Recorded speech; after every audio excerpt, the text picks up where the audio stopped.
Hi, everybody. Welcome back to the GallowgateShots YouTube and podcast channel, and welcome back to a match reaction. We are reacting to the weekend's victory against Brentford, where it was Newcastle United 1, Brentford 0. I'm Scott. I am your host for this one, and this week I'm joined by Kris, Daryl, and Iain.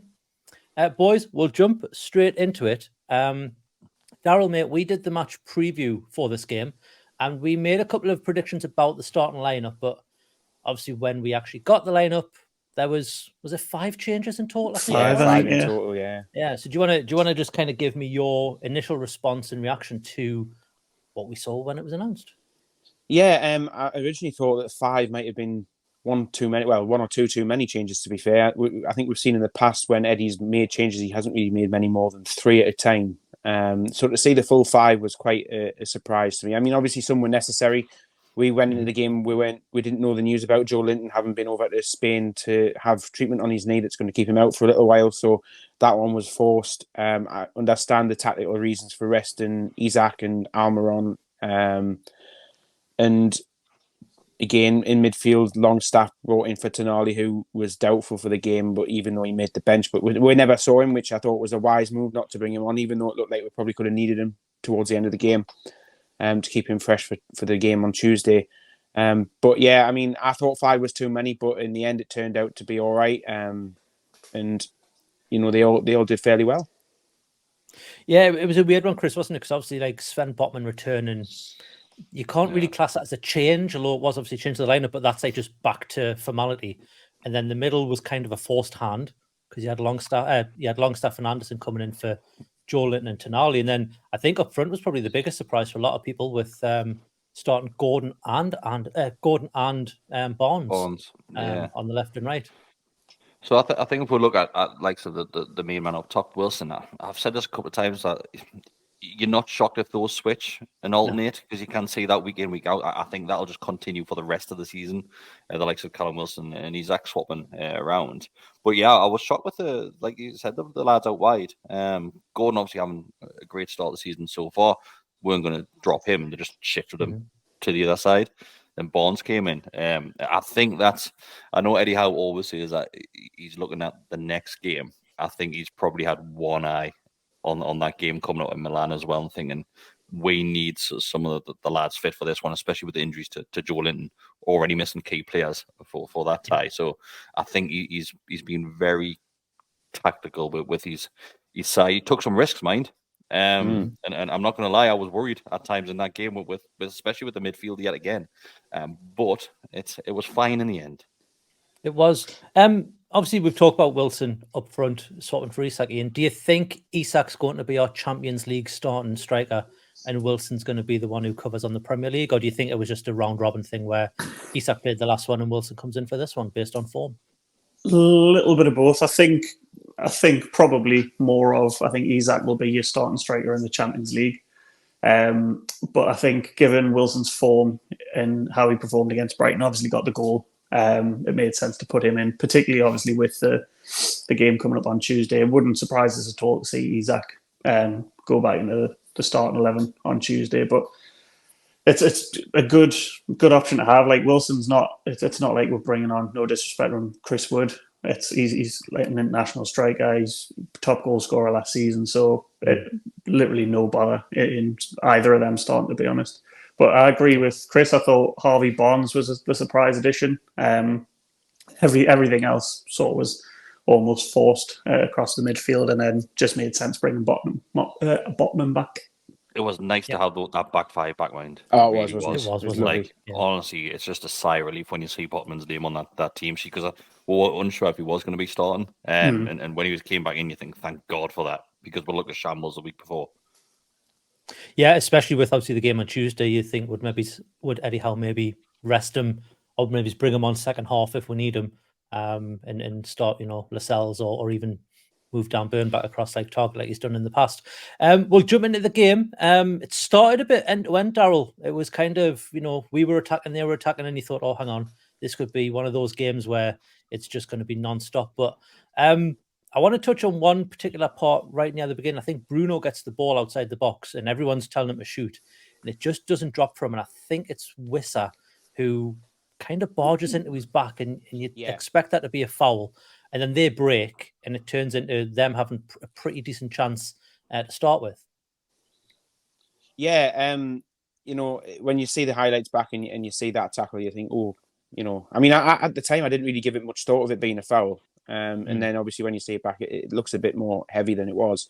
And I think we sort of teased that when we did the preview on Wednesday, that we knew that there was Wissa and Burmo who linked up in that little passage of play were going to be the danger men for Brentford.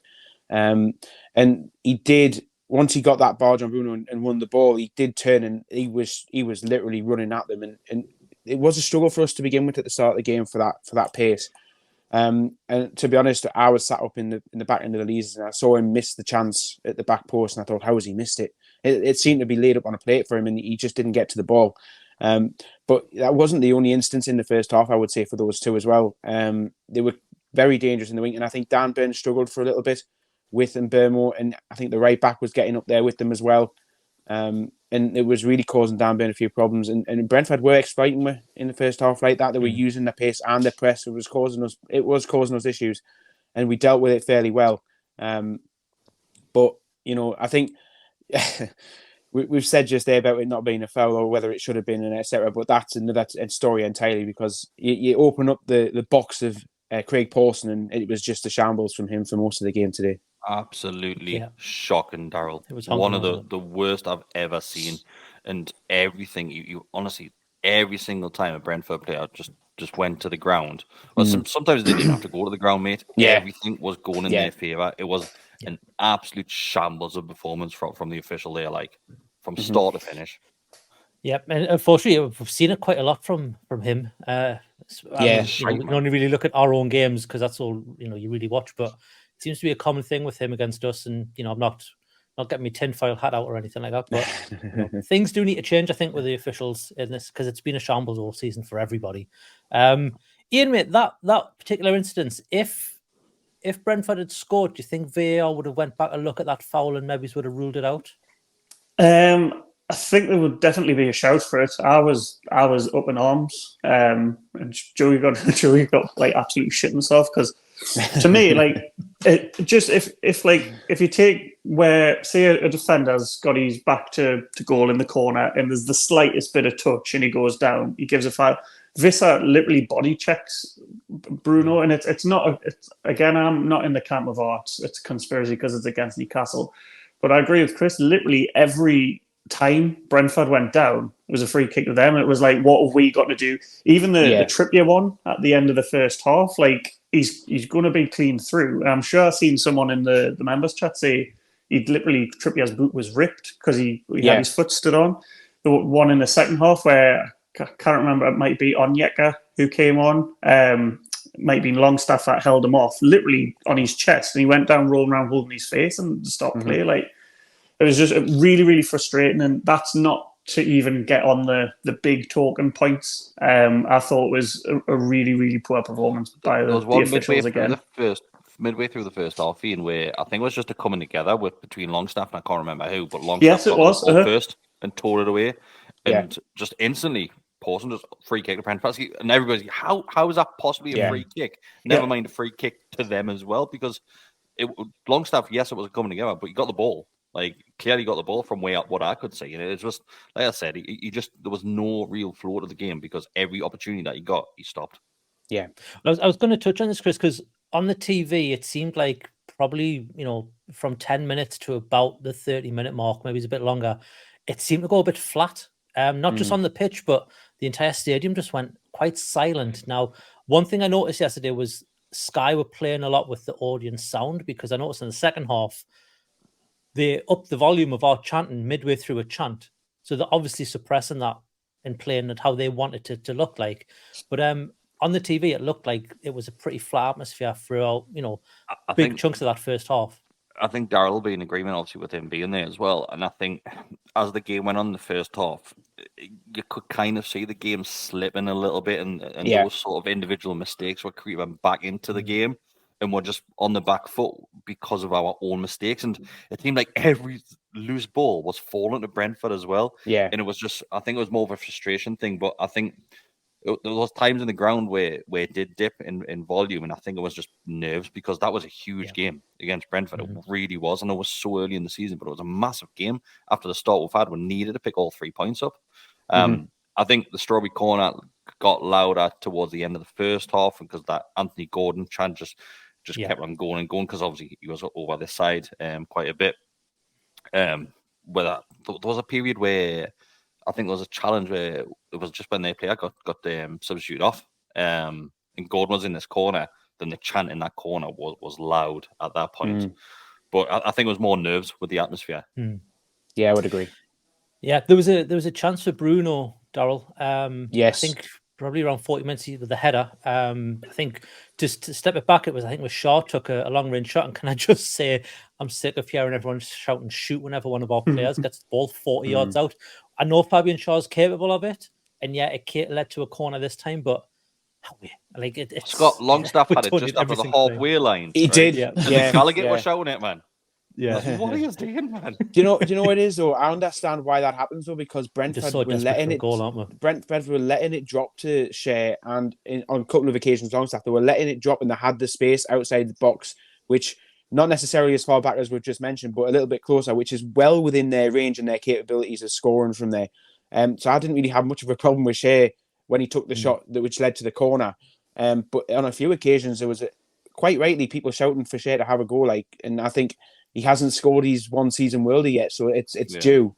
And for the header, when I saw it back, at the time I thought it's a dive. I didn't realise it was a diving header, and then I was like, when I saw it back, I was like, oh god, it's a diving header, just like the goal he scored last season, in the corresponding game. And I don't even know how it didn't go in. To be fair, it was such a good save. Looking at it, he's tried to play it through the keeper's legs, and I think that's because that's the only way he can hit it. And the keeper's just managed to close his legs quick enough to block it. I don't think either of them really know too much about it. Bruno's got his head on it. Maybe he could do a little bit better. I mean, that's been very, very critical on his mind. But yeah, I think it goes down as a good save. Like he's getting it. He's getting his legs in the right place and blocks it. Yeah. There was another instance just before half time, Iain, with Harvey Barnes, who, by the way, did really, really well, I thought, on that left-hand side. He was linking up quite well with Dan Burn and linking up well with Elliot Anderson as well at times.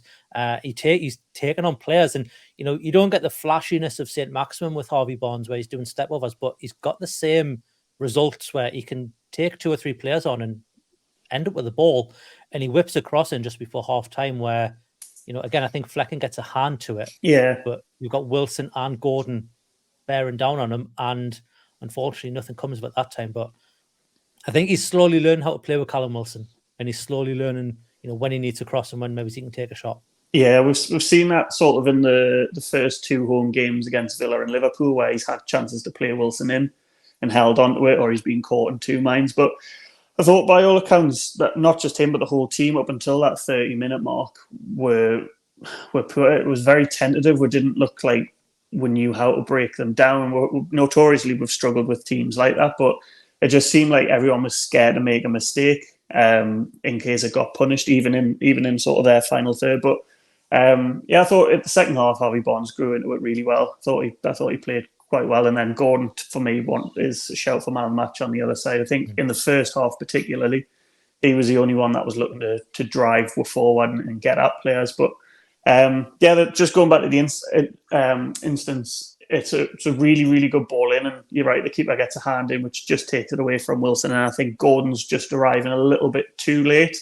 But there was signs there from sort of half an hour onwards that we were going to try and sort of make a game of it. But I was quite surprised as well, because obviously Rico Henry went down for that injury. There was sort of a couple of stoppages why there was only 5 minutes added on. Where I think we talked about that, but again, that just goes back to how poor the officiating was. But like I say, there was signs towards the end of the first half that we were going to try and get into the game in some respect. And I think possibly that's why the crowd were shouting, shoot at every chance. The first shot we had, it took half an hour. And other than the Bruno save, really, the whole game, I don't think we really made the keeper work. But like I say, we come out the second half and it was a lot better, but still not up to the high standards that was set last season.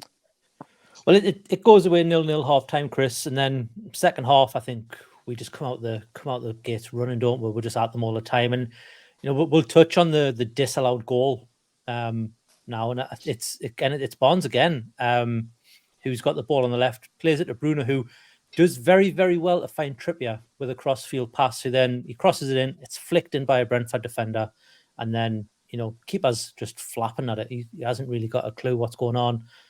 Falls to Wilson, who puts it away, but it's overridden. What were your views on it in the stand? Too much protection for the goalkeepers, as always. Absolutely. Like, I understand if you're making physical contact with the keeper to stop him from making a save. It didn't happen. I can't, and I've seen it back a few times. That's one of the highlights which I've seen back, and I still now I'm watching that thinking, how is that being disallowed? I think the referee's just instantly seeing the keeper's reaction, thought, all right, we'll disallow it, and the fact that VAR have looked at it as well and agreed to disallow it. I don't get it. I absolutely don't get it. These are the sort of decisions which I don't think we've seen any so far this season for ourselves. I think this will probably be the first one where VAR's probably screwed it over.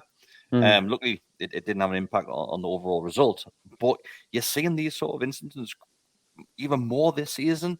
And you've got Howard Webb that was brought in saying, "Oh, it's going to be better VAR." It's got worse.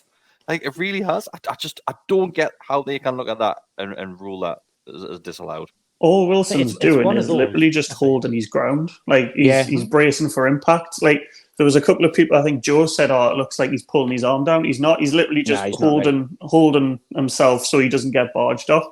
And I always go back, like, people say, it's because you're Newcastle fans. Like, that's why you think it's a goal. If we had conceded that against Brentford, exact same circumstances, and Brentford's goal got ruled out, I thought we would have got off lucky, because they were saying on commentary it's impact that'll cause, like a impact with intent, wasn't it? Intent, yeah. And there's literally none. He's just standing his ground, and I agree with you, Kris.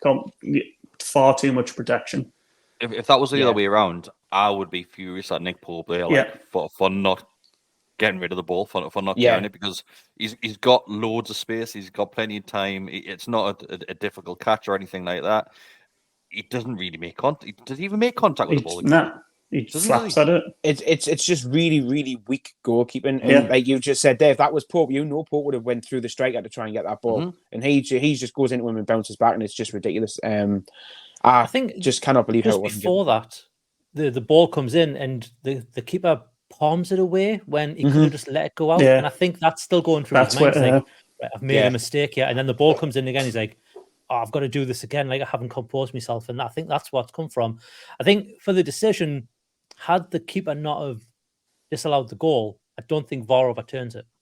I think it's one of those ones where it's 50-50, where VAR will just go with whatever the referee says, because it's really one of those where I think if you do look it back, I think Wilson's arms are tangled with the keeper on one side, but it's not enough to make him not get the ball. Like, it's a weird one. It's similar to the Lloris incident last season, where obviously Wilson stands his ground, clatters into Lloris, who falls down, and then Wilson gets the ball and puts it away. Slightly different area of the pitch, obviously, but it's the same sort of thing where if the referee says that's a foul, VAR aren't going to override that. Like, it's the same sort of thing, I think, from that.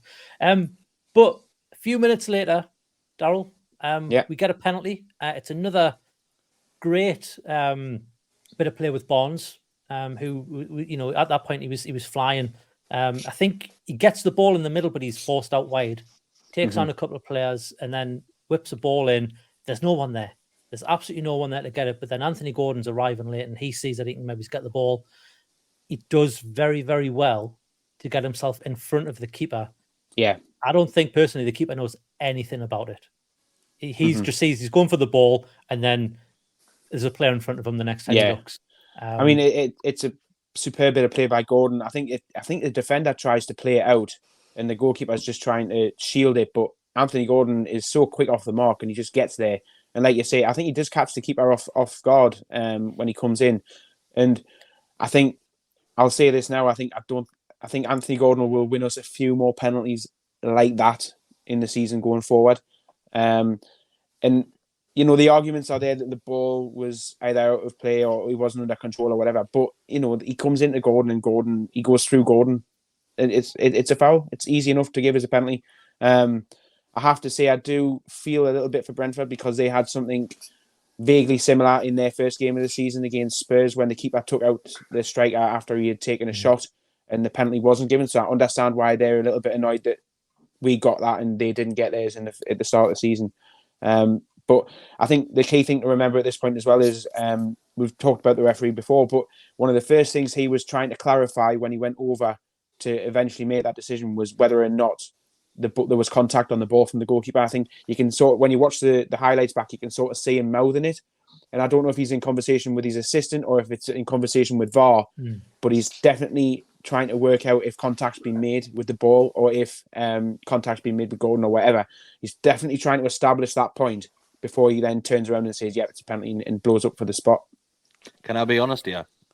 I think that was a really harsh decision. Obviously, I get there's a challenge there. And like you said, Daryl, Gordon wins us that penalty. I think you've got to give credit to Gordon there for winning that. And basically, he knows what he's doing. Gordon knows he's not going to get to that ball. He knows he's not reaching it, or if he was to reach it, he's not doing anything with it because the ball's nigh on the line, isn't it? Almost out. Yeah. So he's not doing anything with it. And I think Gordon's very clever what he does. It's a type of penalties that you see the likes of Liverpool and Man U get, those sort of penalties where it's not really somebody actually getting clattered in the box from a goal scoring opportunity. It's just the player basically being clever and tricking the referee to a certain degree. That's what it is. But like Daryl said, I'm in full agreement. We'll get a couple more thanks to Gordon, 100%. Yeah.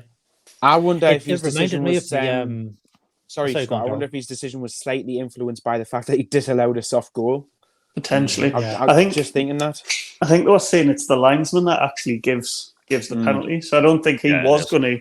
I don't think he was going to give it, and it's the linesman that's flagged. But I agree with you. It's a case of the ball's going nowhere. The keeper's already committed. Gordon sees it, and he's thought, I'll see what happens. I could get a penalty, and as you see it, like you say, I think it was Arsenal against Man City, or it was Man City against Arsenal.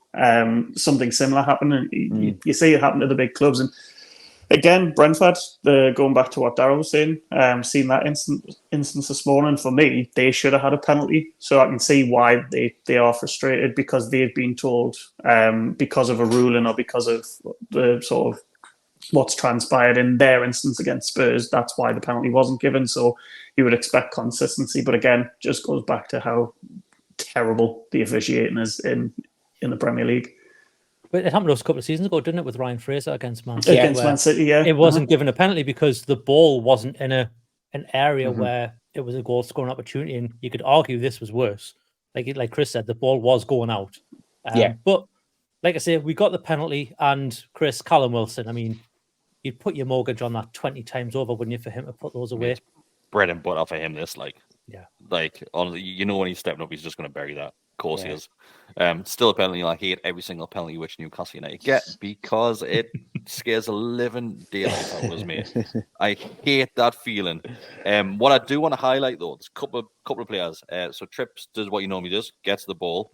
The referee didn't control that box area at all. He didn't, because the amount of players went there. Bruno had to go and stand on the penalty spot to make sure the Brentford players didn't go over and start taking the boot with the penalty spot as well, which was very clever. I haven't seen him do that before. But the amount of bodies that were there, just why is the referee just not controlling and said, it's a penalty, get out? He's just going back and forwards to players, and I can't remember who it was. I think it was, I can't remember. What's the kid that wears the band? Longish hair. Oh, is it the right back, number 2? Can't remember. But he was being a bit of a nuisance. He was just going around the ears of everybody, back and forwards and that. And I could get a hold of it. Is it Jensen or Jansen? It was, yes. Yes, that's who it was, mate. But the referee just need to control it. But like you said, when Callum Wilson gets those opportunities, doesn't miss. I think that's 11 and 11. 11, yeah, it was. February. They put a stat on the telly, it was 10 and 10, and then obviously he scored. So it'll be 11 and 11. I think the keeper got booked after that as well. Yeah, he did. For a protest. About it. Which later on, Anthony Gordon and Callum Wilson get a booking each for similar thing. Callum Wilson, fair dues, he pushes the kid in the back and he's trying to take a throw, but Anthony Gordon, I think I was a bit harsh to book him. But we'll take a little step back because there was another dubious decision. Well, not dubious decision, but there was another big decision to go. Ball comes in, and it's Mbermo who's got his hand up when the header's won, and it hits his head, hits his hand, and referee blows for a penalty. VAR get him to check it, and obviously it's overruled because it hits his head first and then his hand. Kris, what are your thoughts on that? Was that the right decision for VAR? Obviously not for the referee. I've not seen it. You've not seen it. I would love to say the answer. I have seen it, but nah. Like in the ground, the ref awarded a penalty, and to be honest with you, it was right in front of me. And I'm thinking, what's happened there? Because obviously it's very minimal and it's very hard to see. A couple of players appealed for it, not huge, but the referee gave it straight away. So there didn't seem like there was any hesitation. But then, as we know, as soon as the monitor pops up and the referee runs off to the monitor, that decision's getting changed. I don't know, mate. Never seen it. Well, I mean, Daryl, I'll let you. I'm guessing you've seen it. I'm not going to go around everyone, but when you see it back, it will be again. I think, like we said about the other decision, is if that goes against you and you get a penalty given against you, that's very harsh. Yeah, I mean, I think we've just explained why it's not a penalty straight there, because you mentioned it hit his head first. I think if it had gone straight onto his hand, then we're probably looking at a completely different situation in a second penalty and probably a second goal, let's be honest, given Callum Wilson's record. But yeah, I mean, you've seen them given, but again, like I said, it's that crucial touch off his head. I mean, it doesn't matter how slight it is now. If it had gone directly onto his hand, even with that slight of touch from his hand, it's going to be given because of how it all plays out these days. I honestly thought when they went to the VAR check, I thought, well, what's he checking for here? I thought they were checking to make sure the ball hadn't gone out of play before it was headed back across. It was my initial thought when it said it was doing the VAR check. So quite glad they were checking for something else rather than that, and it was something that was a lot more straightforward. So can I just highlight this, right? Because bless him, this was Mark all over, and there's a few people around me saying when obviously the penalty doesn't go our way, people kicking off saying, well, it should be our corner. And I'm thinking, well, the referee's stopped play for an incident that he believes a penalty. So how would you then go and award a corner for something which happened after that incident? Yeah. And everyone's going, it should be our corner. It's categorically not our corner. I was thinking, honestly. Well, when they're off the pitch, it's a drop ball, though, right? Because it's a drop ball. Well, just awarded the keeper. I don't think you do a drop ball in the box, or can you? So I don't know how I can't remember what they did. When VAR are like reviewing it, they're stopping it to see if I think it's Gordon who puts the ball in, if he's offside first. So when they were reviewing that, I'm thinking, well, he's going to give it, but I initially said handball, but then seeing the replay straight away, it's harsh. Like his back's to it, and I think we got a penalty given against Spurs a few seasons ago against, I think it might have been Eric Dyer in the last minute. Yes. Dan Byrne had one. I think someone said Brentford, but I'm sure it was Brighton. Maybe it's the season before. I think we've got a couple like that. Where it's just brushed off a player's hand, and he's back to the ball. He's got no idea where that is. Like for me, if we concede that, I'd be foaming. I think because you'll know as well, Scott. The commentary team was saying, "Oh, we can hear the conversation," and apparently it must have been a good conversation they were having. It's just unfortunate that that's not portrayed in the ground. I know they tried it at the Women's World Cup, but even then the conversation between the VAR and the actual on-field referee wasn't discussed. It was just why. In fact, it wasn't even why they've come to the decision. It's just, I've seen this. It's no, to be fair, I don't think we need that in the ground itself. It would be beneficial for broadcasting if you want. So even at home, yeah, in the ground, something like that. That PA system not happening. That's fair. But it's like I say, it's probably one of the saving grace of the officiating team yesterday is for me they got that one spot on. Like for me, that's not a penalty as much as he wanted to be, but it's so harsh. Like he doesn't know what's happening. It's come off his head first, so not a penalty for me. It's just a bit frustrating, isn't it? Like there's a couple of decisions where VAR's worked in that game, but then there's some which have completely the wrong decision. Like how is it even possible? It's just the level of consistency. That's always been the issue, and people have like complained about VAR not working. It's not working because you've still got the same idiots that have their like interpretation of the laws, and it definitely needs looked at. Like I thought, given how well it worked in the World Cup last year, I thought it might have improved, but it's still the same people, the inept referees that are making the decisions just off field.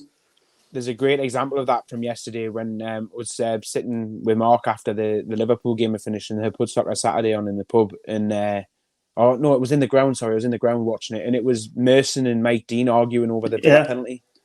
They spent about 5 minutes arguing over this penalty. And Mike Dean goes, because I was watching that yesterday, he goes, "Oh yeah, it's blatant penalty," and then Paul Merson's going, "Well, no, if you look at this angle, like, he doesn't touch the ball at all."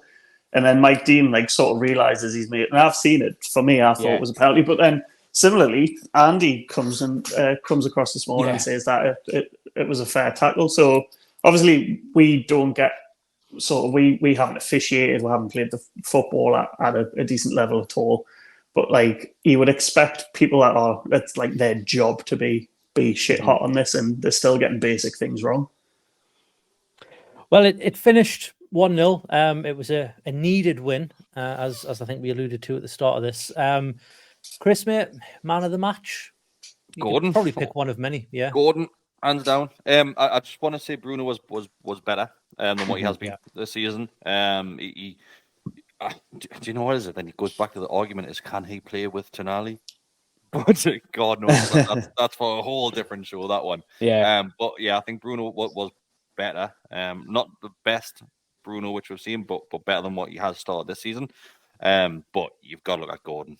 He was fantastic yesterday, he really was. And I just want to highlight as well, when it was the last minute or so of the game, we kept on keeping the ball in the corner.